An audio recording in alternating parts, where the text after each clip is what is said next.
ये देखिए खिलजियों के सरदार। समझ नहीं आता, ये दिल्ली से गजनी क्या सिर्फ खाने और सोने के लिए आए हैं? शरीफ पाशा, ये हमें लेने आए हैं। इनका इरादा है कि हम सब मिलकर दिल्ली सल्तनत पर हमला कर दें। या खुदा, तो अब सरदार दिल्ली के सुल्तान बनना चाहते हैं?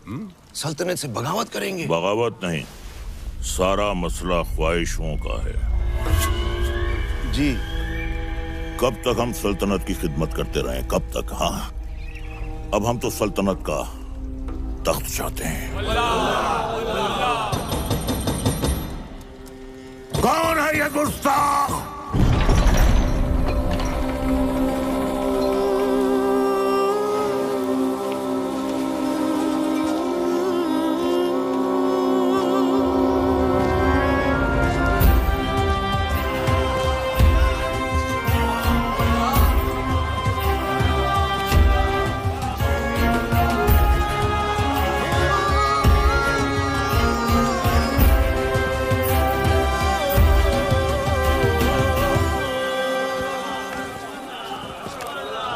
अलाउद्दीन, ये क्या उठा कर लिया है? चाचा जान, आप ही ने तो कहा था लाने। अब हम पर यह वक्त आ गया है कि हम इनसे शुतुरमुर्ग लाने की फरमाइश करेंगे। हमें कुछ याद नहीं है। लेकिन अलाउद्दीन कुछ नहीं बोलता।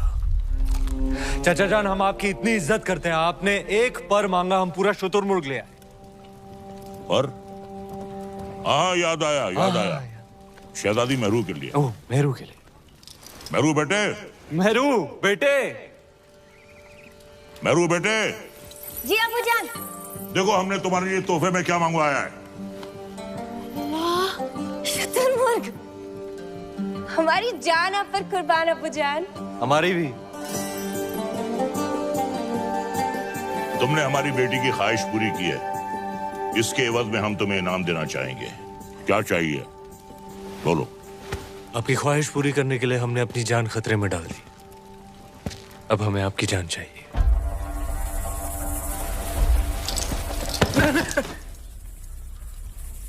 आपकी शहजादी मेहरुनिसा से हमारा निकाह।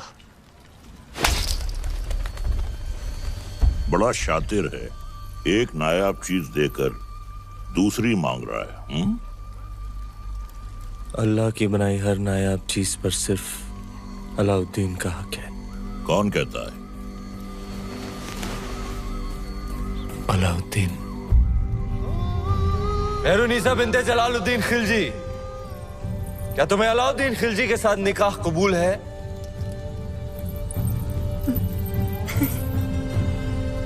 कबूल है।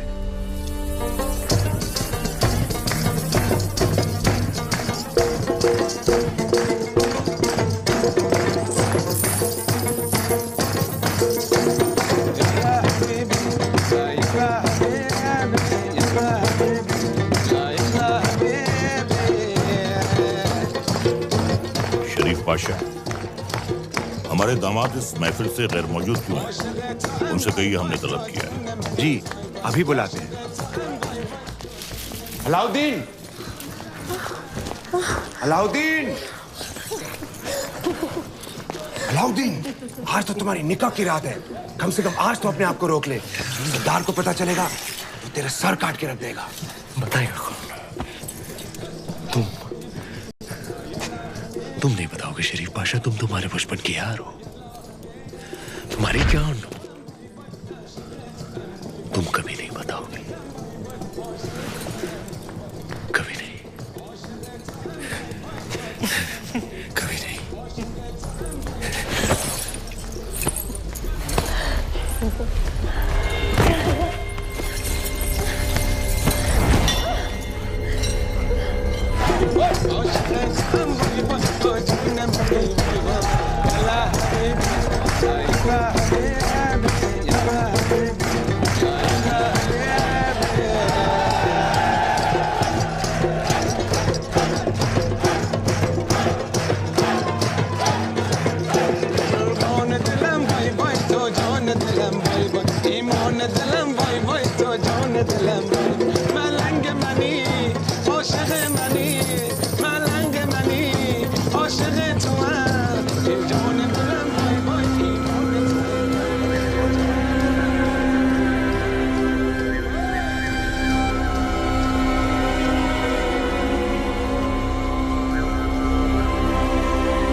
उस रात अलाउद्दीन का वहशीपन देख दोनों कांप उठे थे।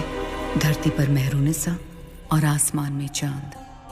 हर नायाब चीज पर हक रखने वाला अलाउद्दीन बेखबर था कि वहां से हजारों मील दूर समंदर के उस पार इस दुनिया की सबसे नायाब खूबसूरती थी सिंघल की राजकुमारी।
तीर सही निशाने पर लगा आपका।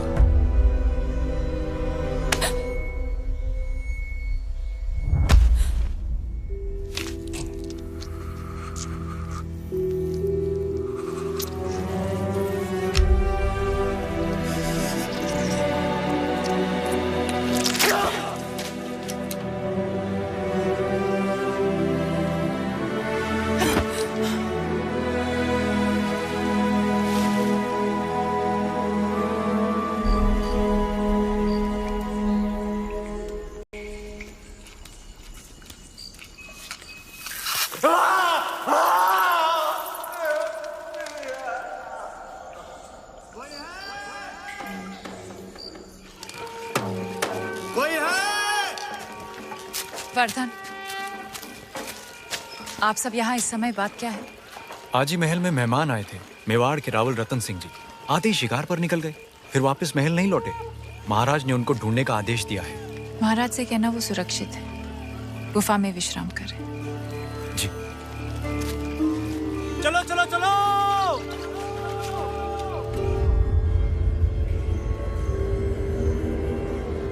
उन मोतियों का मोह जानते हैं आप? इतने ही खुश हो गए थे तो 2-4 गांव लिख देते। वो हार देने की क्या जरूरत थी? कहना क्या चाहती हैं? यही कि हमें वो हार वापस चाहिए। ब्याह में दामाद का मान समझकर आपको भेंट किया था और आपने उसे इस तरह लुटा दिया। आप चिंता ना करें, हम वैसा ही हार बनवा देंगे आपके लिए। तो क्या आप समुंदर पार जाएंगे वो मोती लाने? सिंघल के मोती थे। अब ना कभी वैसे मोती आएंगे ना वैसा हार बनेगा।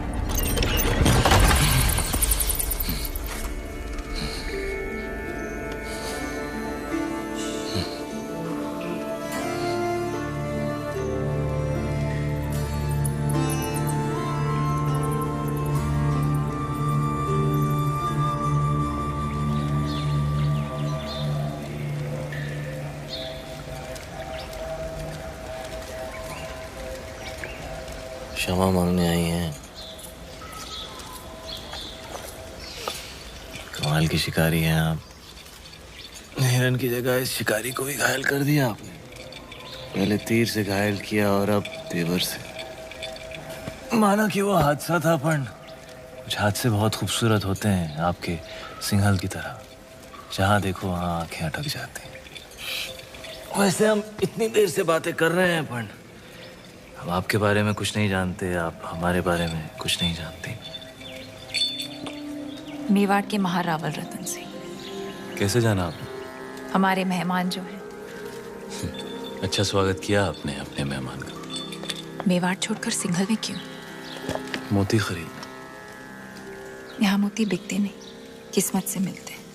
जैसे आप मिल गई। कुछ बताइए अपने बारे में, कौन है आप, क्या नाम है आपका? यहाँ का पत्ता पत्ता हमारा नाम जानता है, पूछ लेना।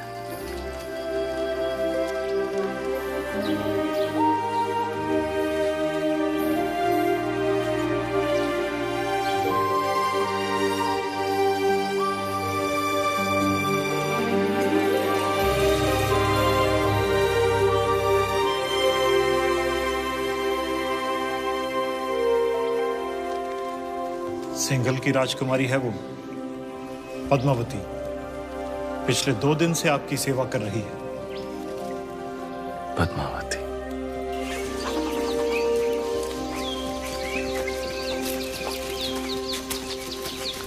क्षमा मांगते रतन सिंह जी, सिंघल में आपका ठीक से स्वागत तो कर नहीं पाए और आते ही पद्मावती ने आपको घायल कर दिया। बहुत बड़ी भूल हो गई हमारी बेटी से। भूल हमारी थी गंधर्व सिंह जी, पद्मावती की नहीं। शिकार करते हुए हमारी नजर उन पर पड़ी, हम ही दबे पांव उनके पीछे पीछे गए और तीर भी हमें ही लग गया। चलिए हम आपको लेने आए हैं, वापस महल में पधारें। महलों में तो बहुत रह लिए, यहाँ की सादगी हमें बहुत अच्छी लग रही है। अगर आपको बुरा ना लगे तो हम कुछ दिन यहीं रहना चाहेंगे। रतन सिंह जी, मेहमान बनकर आप आए थे यहाँ, अब लगने लगा है हमारे परिवार का हिस्सा है। हम चाहते हैं कि आप सिंघल से मोती लेकर जाएं, गाँव नहीं।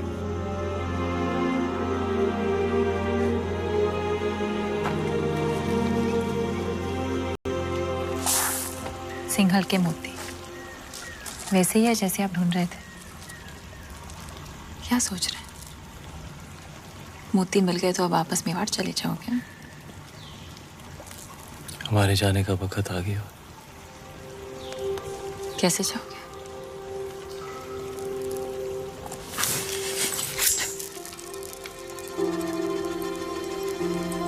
घाव जो नहीं भरा।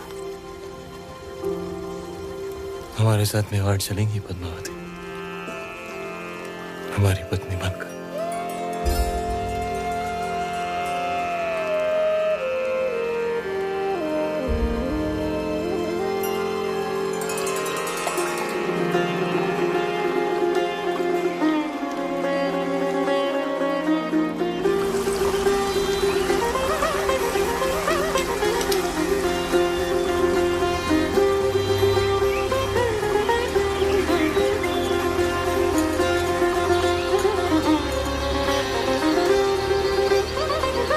राजकुमारी पद्मावती ने अपने पिता राजा गंधर्व सिंह का आशीर्वाद लेकर रावल रतन सिंह से ब्याह किया और दोनों चित्तौड़ की ओर चल पड़े।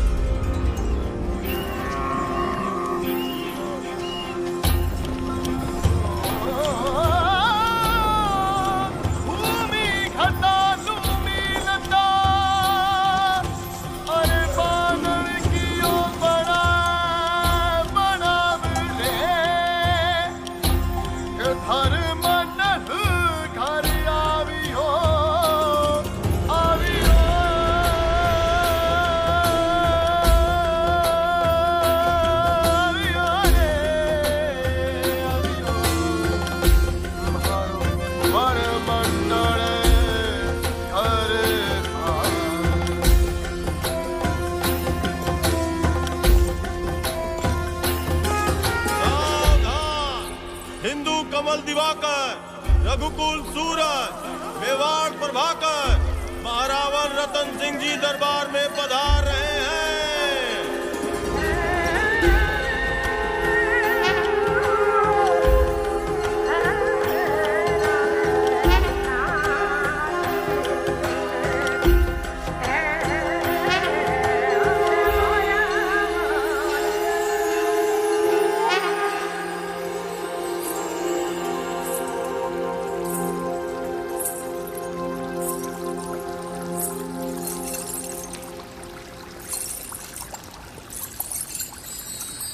बोलो महारानी पद्मावती की, महाराणा रतन सिंह की, महारानी पद्मावती की, महाराणा रतन सिंह की।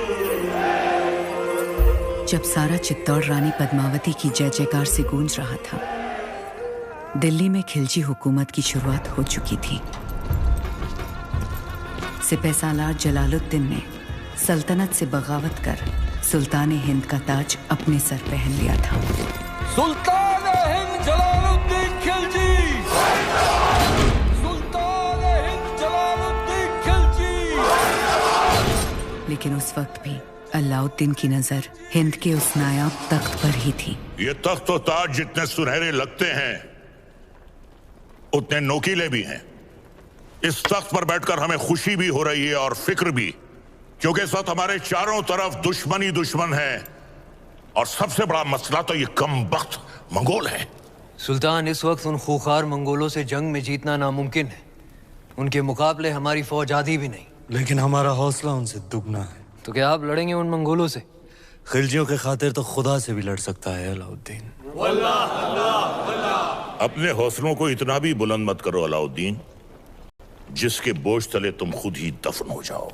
गुस्ताखी माफ हो, लेकिन अब तक वो मिट्टी ही नहीं बनी जो अलाउद्दीन को दफन कर सके। हमें तुम्हारे ये खोखले दावे नहीं, सिर्फ और सिर्फ फतेह चाहिए।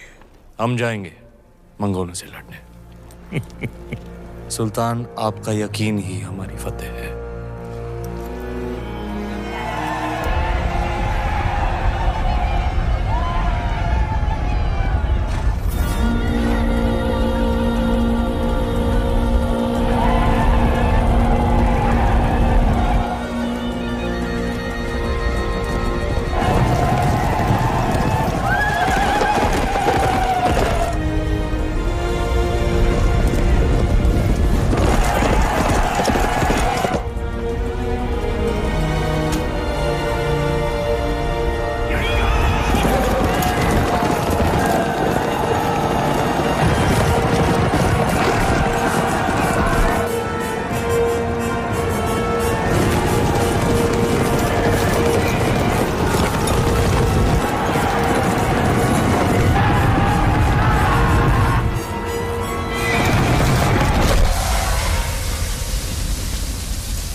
मंगोल जैसे ताकतवर दुश्मन पर फतेह हासिल कर अलाउद्दीन ने दिल्ली सल्तनत का दिल जीत लिया था, और दूसरी ओर रानी पद्मावती ने चित्तौड़ को अपना बना लिया था। सूरज बैसा संभल के, थारे घूमर दिन गए, कमर में लचक आ जाएगी। अब तो रानी सा करेगी घूमर, कल गौरी पूजा के बाद। छोटी रानी सा, घूमर रो रंग चोखो जमना चाहिए। रंग तो जमेगा ही सूरज भाई सा, क्योंकि कल ढोल हम बजाएंगे। अंदाता हुकुम। कुंवर भाई सा, फिर बोलो तारो बड़ बोलो बेटो बीच में। ढोल बजाना तो दूर की बात बादल, घूमर बखत रानी वास में हुकुम रे सिवा कोई मर्द आ भी नहीं सकता। तो छोरा, तू अपने ब्याह में जी भर के ढोल बजा लीजिए। रावल साहब पधार रहे हैं। सब मिलके नई दुल्हन को सता रहे हैं।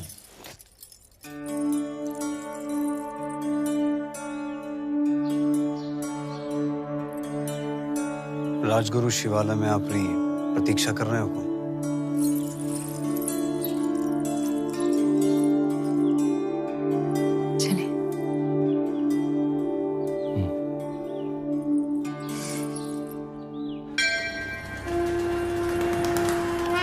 पधारो हुकुम।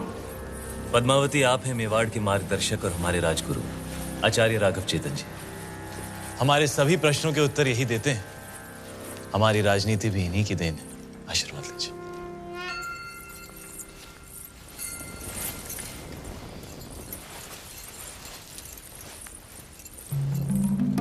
अलौकिक सौंदर्य है आपका। सौंदर्य ही नहीं, गुण और समझ की भी धनी है हमारी रानी साहब। तो छोटी रानी साहब के जीवन में क्या अधिक महत्व रखता है, रूप या गुण? संभलिए रानी साहब, आपकी परीक्षा हो रही है। बताइए, रूप या गुण? गुण। और रूप? वो तो देखने वाले की आंखों में होता है। अर्थात किसी को पत्थर में शिवलिंग दिखता है और किसी को शिवलिंग में भी पत्थर। जीवन का वर्णन 3 शब्दों में। अमृत, प्रेम और त्याग। प्रेम क्या है? ईश्वर की आंख में उभरा हुआ खुशी का आंसू। आंसू क्या है? सुख और दुख की हद। सुख क्या है? ब्रह्म। सुना है युद्ध नीति की भी जानकार है। जी। रणभूमि में सबसे बड़ा शस्त्र क्या है? हिम्मत। जीवन में सबसे कठिन घड़ी? परीक्षा के बाद परिणाम की। और सबसे बड़ी भेंट? आशीर्वाद।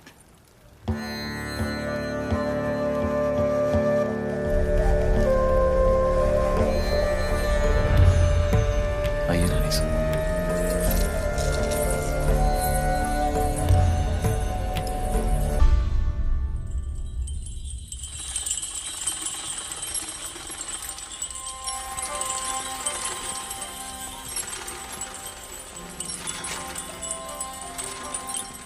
किस्मत देखिए हमारी, गए थे सिंगल मोती लेने और आप हाथ लग गई।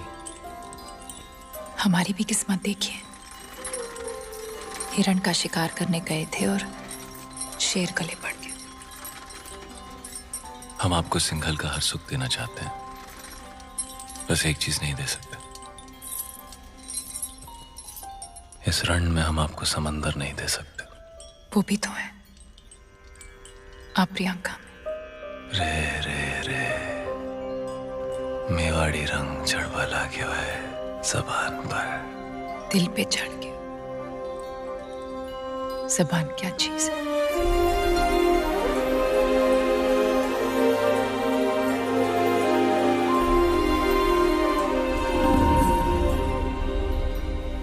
क्या हुआ? ऐसे लगा कोई हमें देख रहा है। चांद होगा, आपकी तारीफ से जल रहा होगा।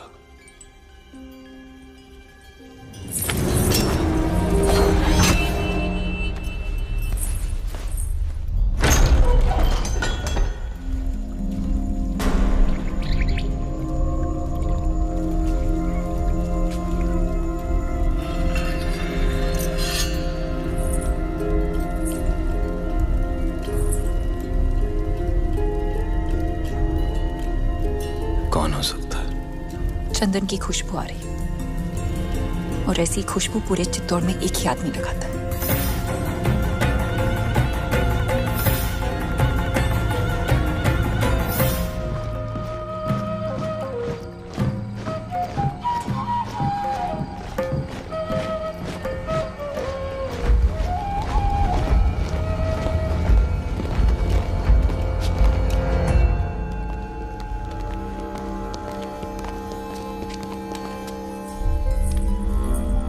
आधी रात में सिपाही भेज के इस तरह बुलाने का मतलब क्या है हुकुम? एक अपराधी को सजा देनी है राजगुरु। बस इतनी सी बात है। ये कार्य कल सुबह भी तो हो सकता था। अपराध संगीन है, निर्णय तो आज रात को ही होगा। कौन है अपराधी? आप। जिसकी पवित्रता की सौगंध सारा मेवाड़ खाता है वो अपराधी। जिसने रावल रतन सिंह को सिंहासन पर बैठना सिखाया है वो अपराधी। ऐसा क्या अपराध हुआ है हमसे हुकुम? जब रावल अपनी रानी सा के साथ एकांत में थे, उन पलों को देखने की हिम्मत की है आपने। मनगढ़ंत। प्रमाण क्या है? सुजान सिंह। हुकुम।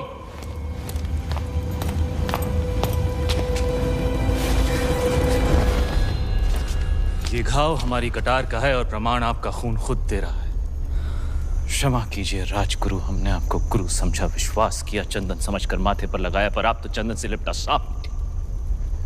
अगर हम चाहें तो इसी बखत आपका सर कुचल सकते हैं, पर ब्रह्म हत्या हमारे उसूलों के खिलाफ है।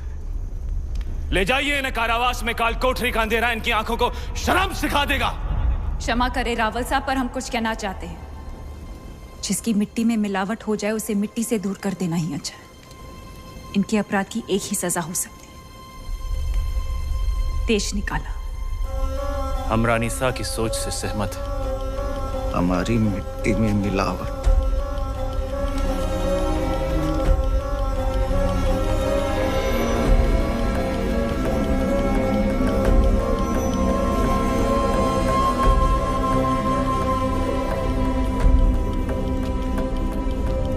लो पी ली हमने अपमान की आग, लेकिन इस आग में जलकर चित्ता और राख हो जाएगा। विदा करने से पहले अपने गुरु के पांव नहीं छुएगा। सुजान सिंह, हुक्म।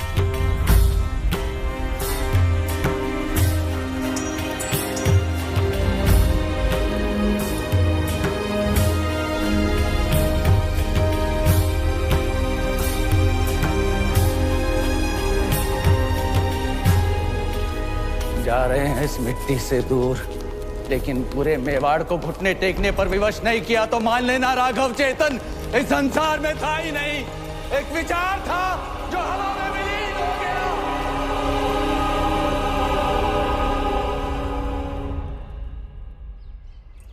बड़े अब्बू, आपने अलाउद्दीन चाचा को कारा की जागीर क्या दी, उनके तो तेवर ही बदल गए।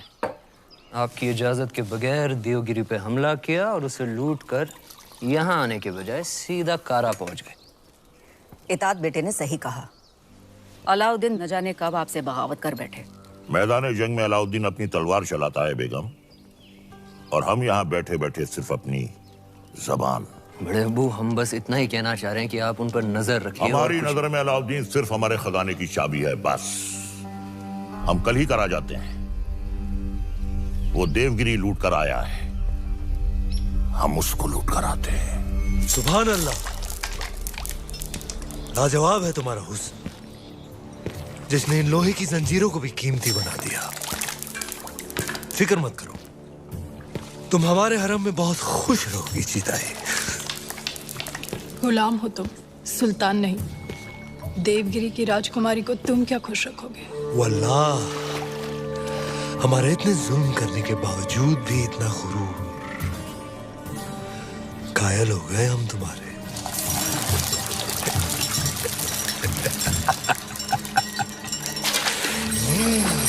सरदार, आपका मंसूबा कामयाब हुआ। मरहबा।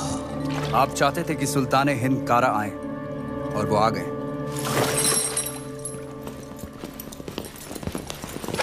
खिलजियों का परचम बुलंद रहे। यकीनन बुलंद रहे। ये अलाउद्दीन सुल्तान हिंद का इस्तिकबाल करता है। खुशबाश, खुशबाश। खुशी भी हुई और हैरत भी। आप बगैर इत्तला किए अचानक कारा में कैसे? यही सवाल तो हम तुमसे पूछना चाहते हैं। देवगिरी लूट के सीधे दिल्ली आने के बजाय तुम यहाँ कारा में कैसे? तो क्या सुल्तान हिंद को अब हम पर एतबार नहीं रहा?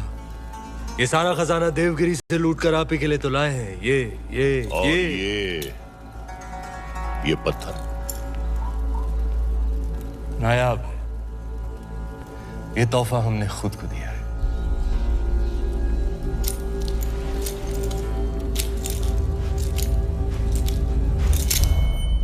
वाह सुभान अल्लाह, इस बेशकीमती याकूत की असली जगह तो सिर्फ और सिर्फ सुल्तान हिंद का ताज है। लेकिन तुम मायूस ना हो अलाउद्दीन, हम भी तुम्हारे लिए एक बहुत ही नायाब तोहफा लेकर आए। ये गुलाम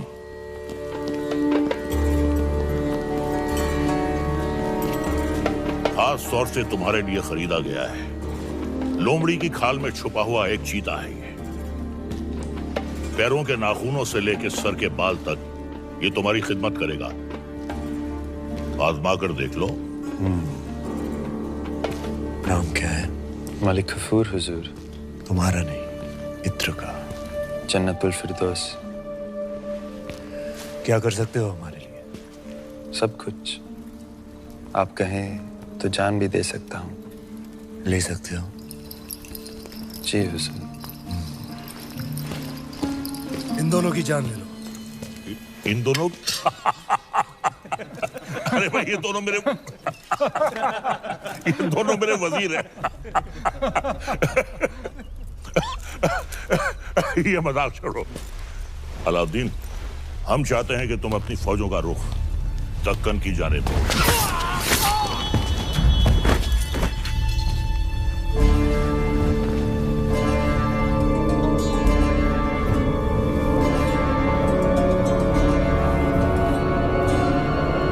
और कुछ? ये क्या किया तुमने? आप ही ने कहा था आजमा कर देख लो। चाचा जान, हम आपके तोहफे से बेहद खुश हुए। आप भी मायूस मत हुए, हमारे पास भी आपके लिए एक तोहफा है। इख्तियार, चाचा जान हमारी जान।